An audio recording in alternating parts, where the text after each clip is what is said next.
Let's talk about this. So, I am old enough and I was fortunate enough to actually get to try a Virtual Boy in the wild back in the day when they first released. There was a demo at, I think it was Best Buy, and I got to try like Mario Clash for it. And I remember thinking, like, oh, this is like really cool. It's like you're inside of a Game Boy game. Like, nifty. Great. So it was really weird to me when, like, at the time, all the schoolyard talk was about how ugly games looked in Virtual Boy. And I remember thinking, like, that didn't look ugly. That looked cool AF. The 3D effect was so cool. But then, like, oh, but we've seen the pictures in the magazines or whatever. And I'm like, well, yeah, that's not going to do it justice because you're not getting any of the 3D effect. Yeah, if you just look at it 2D and a picture and a screenshot, like, it doesn't capture the magic, frankly, of putting on a Virtual Boy headset or putting your face in a Virtual Boy headset. Let me touch on that really quick. 100% agree that the form factor of it is like ass, right? Like, it is not easy to set it up in a way where like lengthy play sections would be comfortable.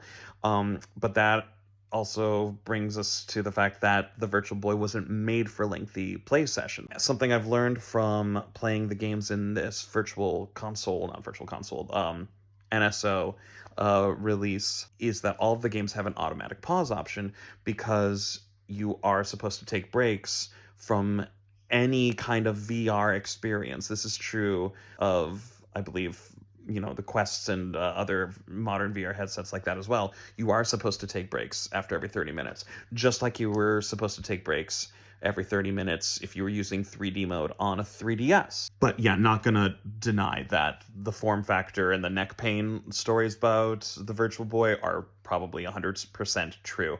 But when people talk about, you know, oh, it gives you headaches. That was another thing going around, and it's become a part of its legacy. Over time, everyone remembers the Virtual Boy as something that gave people headaches. And something that I also am old enough to remember, and you don't need to be as old to remember, is that when the 3DS first came out, and people were trying the stereoscopic 3D effect on that, they were saying, oh, it gives you headaches. And that was a huge part of the 3DS narrative when it started. I even remember hearing people say, like, at the time, like, oh, it's the Virtual Boy all over again. Thankfully, the 3DS did get enough amazing games and got to have its redemption arc before it was prematurely canceled.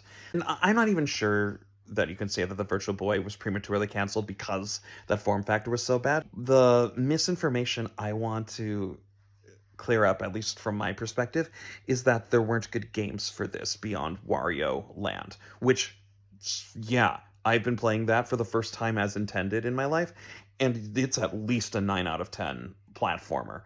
It is fantastic.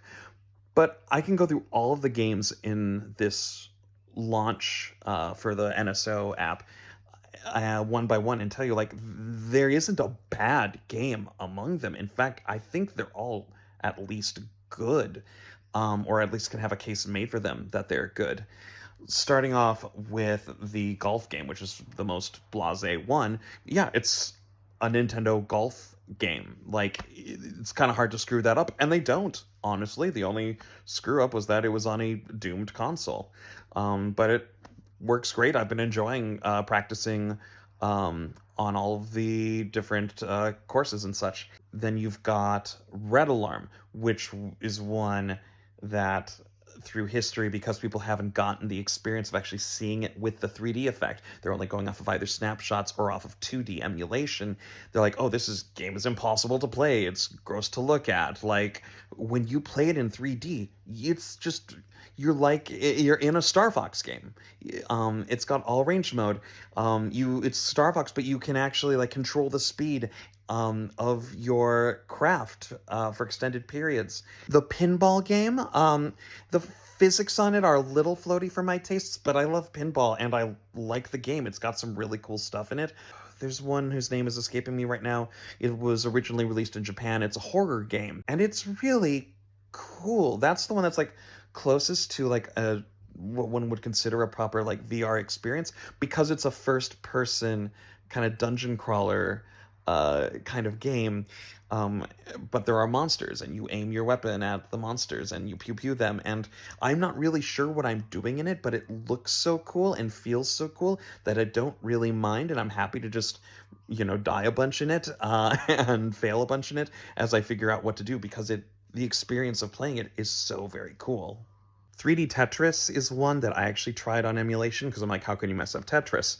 And when I played it in 2D emulation, I was like, oh, that's how you mess up Tetris. But now that I've actually played it as intended, like, yeah, I see the vision.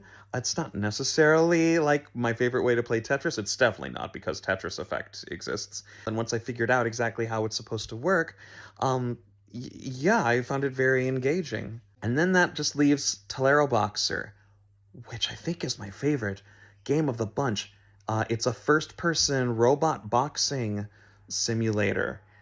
And this one, I think, probably does the best job of giving you that you're living inside of a Game Boy game experience, which, like, that should just be your tagline, right? Like, to people who are uncertain of whether they want to try these Virtual Boy games, it's like being inside of a Game Boy, all right? And if that's not appealing to you, then why is this content even appearing on your page? Like, come on. Like, you can be inside of a Game Boy, and it's a boxing game, and, like, the combat mechanics of it are actually really cool. The blocking, it's not like Punch-Out, where it's a rhythm game, or it's like a fighting game. It's actually like a first-person boxing game. Like, where you block matters, how you block, your timing. It's really, really cool. Definitely give that one a go if you've got this, either this accessory. That's the other thing.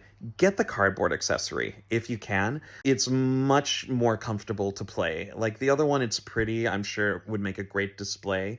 But in terms of actually using it to play, it comes with that form factor issue, which is great for authenticity and for preservation, but not in terms of, like, actually playing these good games. These are good games. I am officially over hearing anyone crap on the Virtual Boy. Like, is it perfect? No.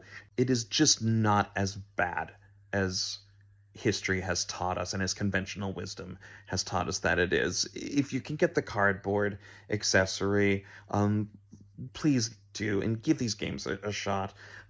You won't regret it. Just remember to take breaks every 30 minutes. That's something I would recommend for any type of VR or stereoscopic 3D type activity. That's nothing new. That's not unique to Virtual Boy. That's literally everything. Okay? Everything will give you a headache if you do it wrong like that.